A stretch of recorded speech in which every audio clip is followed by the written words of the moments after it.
My name was Janet. Standing outside that door, I was about to witness a betrayal. Steve, I need you to tell her yourself. Her or me.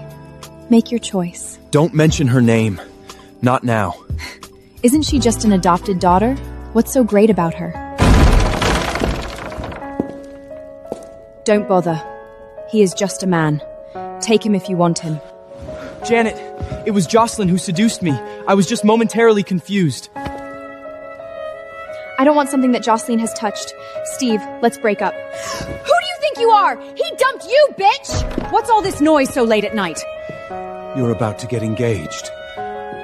How could you be with another man? I'm pregnant! The child is Steve's. I can't marry anyone else. Unfilial daughter!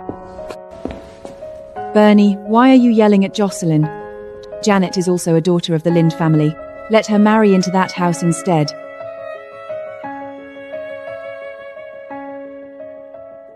You agreed to marry off Jocelyn, not me! Doesn't that old nursemaid need a druid healer to keep her alive?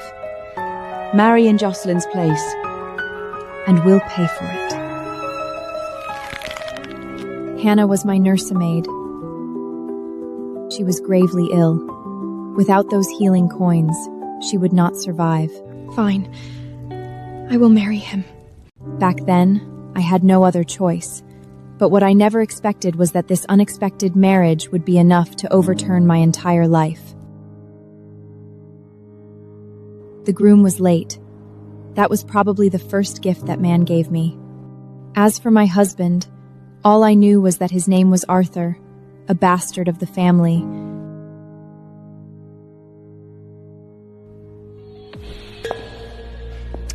Why hasn't the groom arrived yet? Clearly, he doesn't give a damn about Janet.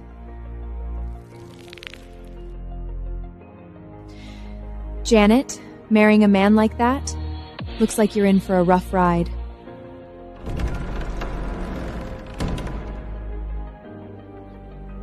Everyone thought my husband was a rogue knight, but clearly they couldn't have been more wrong.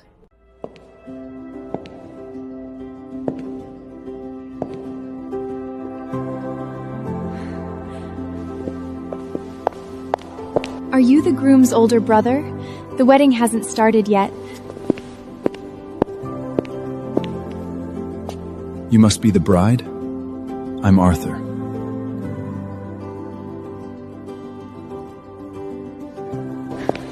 Mom, you never told me Arthur was this handsome! If I'd known, I would have agreed to marry him myself. What good is a man's face? He's a disgraced knight without a fief.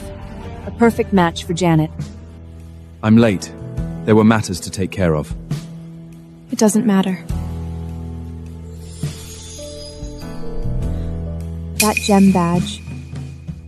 Isn't that a symbol only the royal family would have? How could a down-and-out knight like he have something like that? It's a replica a friend gave me to save face. I didn't expect you to see through it.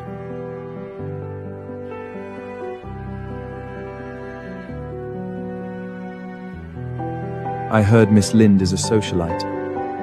How come you blush just talking to a man? Since the groom is here, let me introduce you. This is my fiancé, Steve. If you ever run into trouble, you can ask him for help. That's a nice introduction. But your fiancé last week wasn't him. Will you change again next week? I will no longer back down again and again. From now on, I will live only for myself. After the wedding, Arthur took me home, a farmhouse on the border.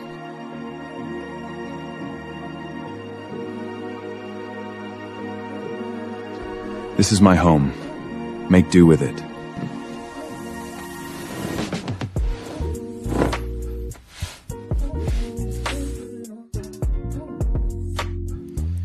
It's been a long day. Do you want to wash up first? I wasn't ready to face this so-called husband of mine. You go first. I'll look around. Relax. I won't bite. I'm not nervous. I know you didn't want this. Neither did you. Then in public, we are husband and wife. In private, we stay out of each other's way. Fine by me. Arthur, heard you married the Ling lady. Let us see the bride.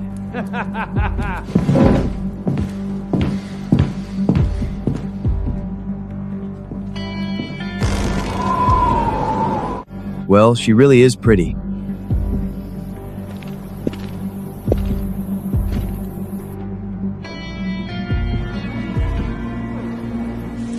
Patrol knights breaking into a home at night?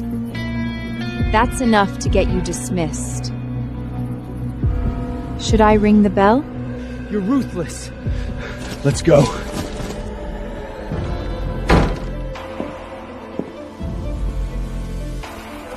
Since when does Jocelyn Lind know military law? The Knights Academy taught it. The Jocelyn in the rumors didn't sound like she listened in class. Rumors also say you're a fallen knight. You don't look like one either. Who the hell are you? What? Nothing. Get some rest.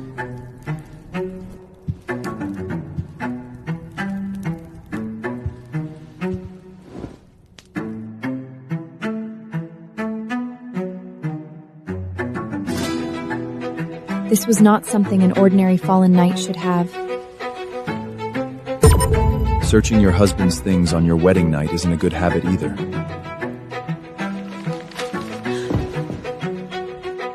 I was looking for a blanket. The blanket is on the bed, the map is not. Why would a knight without a fief have a defense map? And why would a vainling lady know how to read one?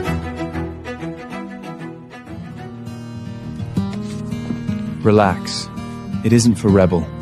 Then what is it? Something that keeps people alive. There's only one bed. You take the bedroom. I'll sleep on the bench. Is that proper? It's our wedding night. If you want, we can share it. That's not what I meant. Then what did you mean?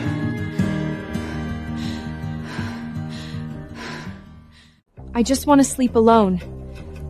And you just said we were only married in name. I can change my mind.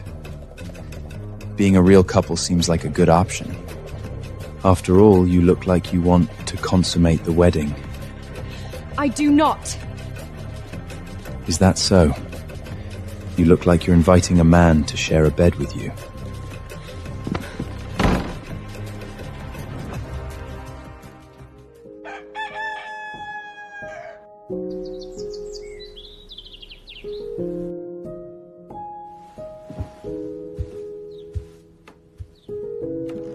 Okay, I'll admit it. You're actually pretty handsome when you're asleep.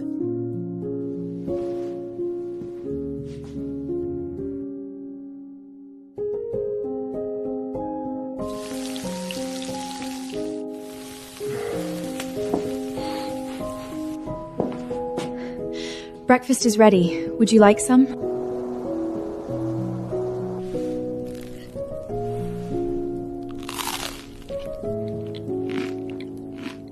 It's delicious. It tastes just like what my mother used to make for me when I was a child. You flatter me. Please wash the dishes after you finish. I have something urgent to deal with today.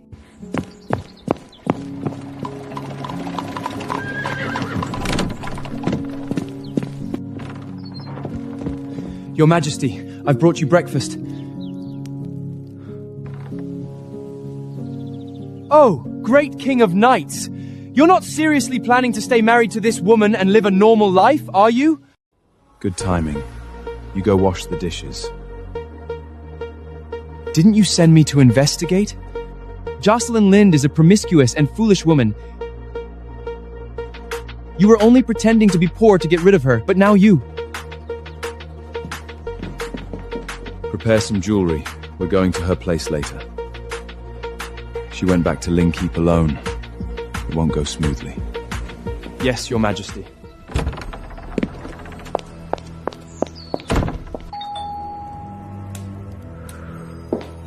You were just married yesterday. Why are you back today? Did something happen? I'm here for the gold coins. You promised to give them to me as soon as I married Arthur. Your father invested in a new business recently, but it turned out to be a shell guild. We can't come up with that many all at once. Janet, please try to understand.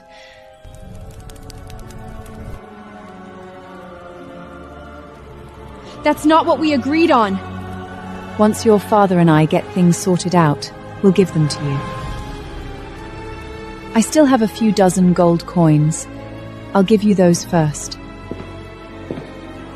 Why are you back? Where's your husband? Did he find you so annoying that he kicked you out? I married him in your place. Your reputation is so bad. If he dislikes his wife, that means he dislikes you. How dare you speak to your sister like that? I don't have a daughter like you! Get out! Out!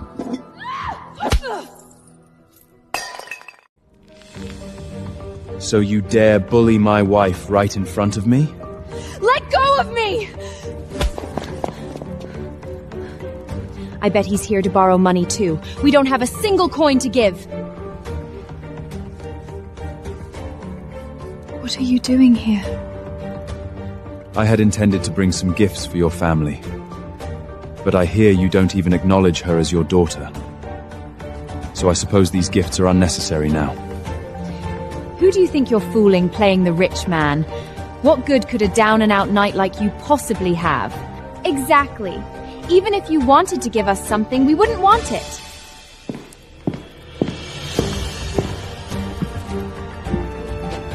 Then should we still give away this gold, silver, and jewelry?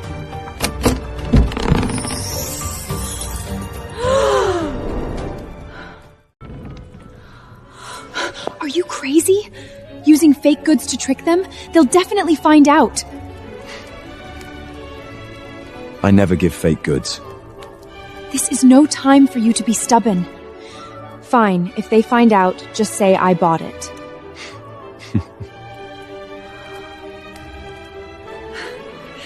Arthur, we're family now.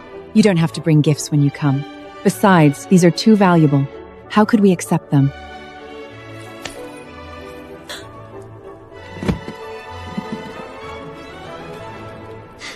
If you're too embarrassed to accept them, then don't. After all, you are a family of status and reputation. Surely you wouldn't care about such trivial little things. Mom, say something! I really want that gemstone necklace set! Arthur, you've misunderstood. I was just angry and said some harsh words. It doesn't mean anything. I don't want to hear any explanations.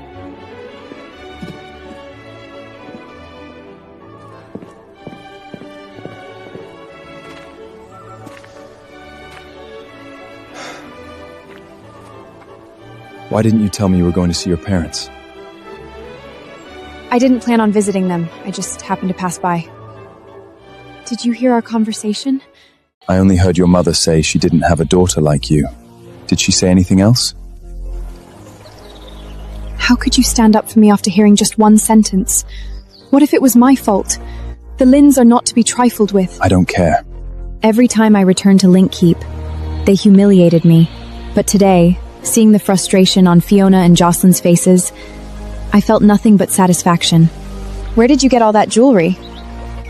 You actually managed to fool them. I borrowed these from a ceremonial goods house in the capital. I never intended to give them away. He works as a porter at the ceremonial goods house. Nice to meet you. Why would you shake hands with a ceremonial goods porter?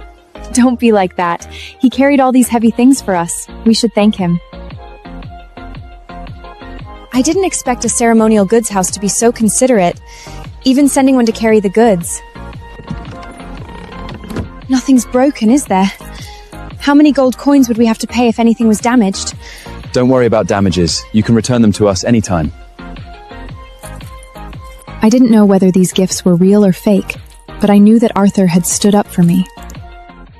The secrets he carried seemed far more than I had imagined, and I didn't know whether getting close to him meant good fortune or the beginning of another disaster. After returning from Link Keep, I started looking for work. I couldn't count on Fiona's gold coins anymore. Hannah's druid treatment fee. I had to earn it myself. I had majored in tactical deduction and rune and weaving at the Knights Academy, graduated with top grades. But because I had to take care of Hannah, I was only now starting to look for a job. A carrier pigeon landed on the windowsill. I untied the message tube and shook out a black invitation. The Knights Guild. It had been founded by the Round Table Knights and was directly led by the King of Knights. It was the sole benchmark of chivalry across the entire continent. How can the Nature's Protection rune, blessed by druids, maximize its defensive effects? That's not a question a novice knight could answer. But I've heard the Knights Guild's assessments have always been rigorous. Maybe this level of difficulty is normal. Time to start answering, Janet. I bent over the desk and wrote swiftly. I walked into the stone building of the Knights Guild. In the center of the hall, the Holy Grail and the sheath of the sword in the tome were enshrined, truly worthy of the Knights Guild, even more magnificent than I imagined. Your Majesty, we never expected you to come today. What an honor for us. Your Majesty? Could he be the King of Knights? Janet, come in for the interview. A man and two women sat across the long table, dressed in formal robes. Our interviewer, Elaine Sellers, graduated from the same Knight Academy as you. Elaine did go to the same academy as me, but that wasn't good news for me, because the upperclassmen she once liked had feelings for me. Miss Lind, your resume is impressive, but we are looking for more experienced knights. Where is the examination scroll we sent you earlier? I took the parchment from my bag and handed it to the interviewers. The male interviewer took it, flipped through a few pages, and frowned. Elaine, did you send her the wrong scroll? This one isn't for new recruits. If Ms. Lind is capable enough, she should have been able to solve it. Miss Sellers is right. Please see how I fared.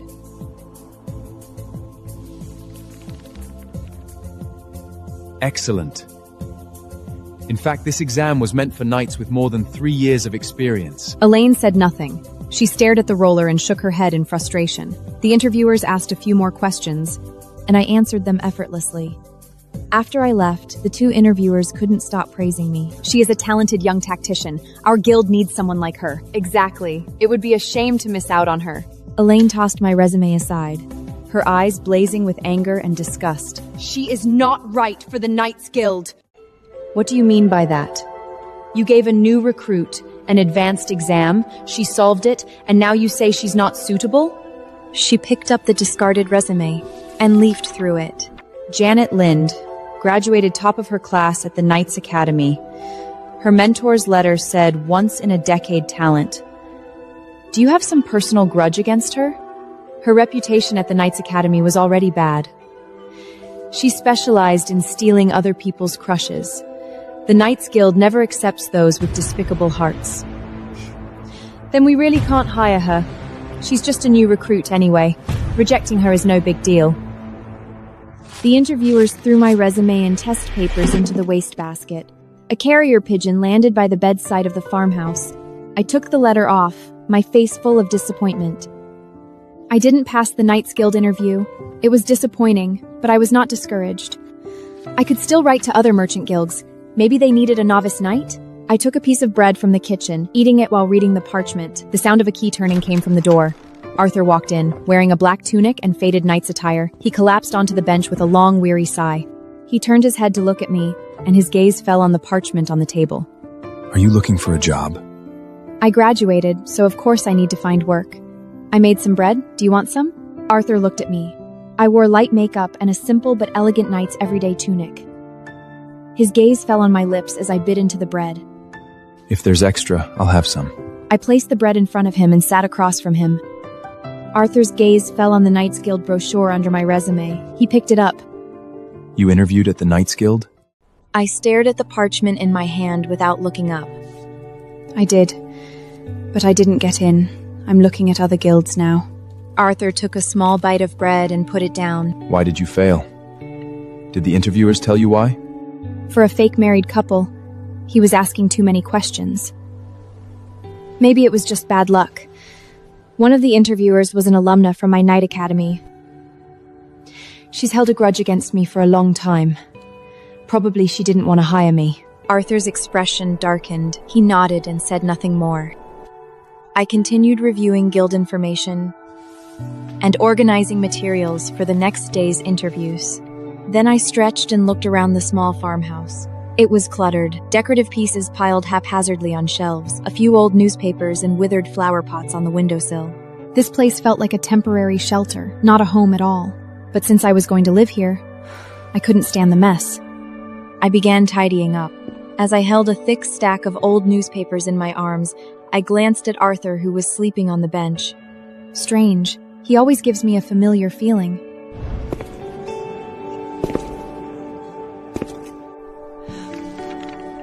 I covered my mouth in shock. Could it be him? Arthur opened his eyes. If you keep staring at me like that, I'll feel self-conscious. Need help with anything? I quickly looked away. Go to the kitchen and wash all the dishes in the cupboard. I must be mistaken. He doesn't even have his own field. How could he possibly be connected to the great king of knights? Arthur walked into the kitchen. He opened the cupboard and took out the dishes. I finished sorting the old newspapers and began cleaning the bookshelf. I glanced at the tall man in the kitchen and couldn't help but smile. Though he wasn't wealthy, he had principles and was organized. He was willing to share the housework, unlike those knights who believed the kitchen belonged only to women. Suddenly, a loud crash came from the kitchen. I rushed into the kitchen. Arthur stood among a pile of broken pottery, looking awkward. I was washing them, and they slipped out of my hands. I'm guessing you haven't done much dishwashing before. Got it. I'll remember next time. Go ahead and do your thing. I'll clean this up. Arthur finished cleaning the kitchen, wiped his hands, and stopped at the doorway. The floor was spotless. The windows were wide open, letting in the afternoon sun and fresh breeze. The previously messy cabinets and shelves were now neatly arranged. Wild daisies and irises adorned the once empty vase on the dining table. He stood there looking at the house I had cleaned, like at a bewildered child. Strange. Why was my heart beating so fast?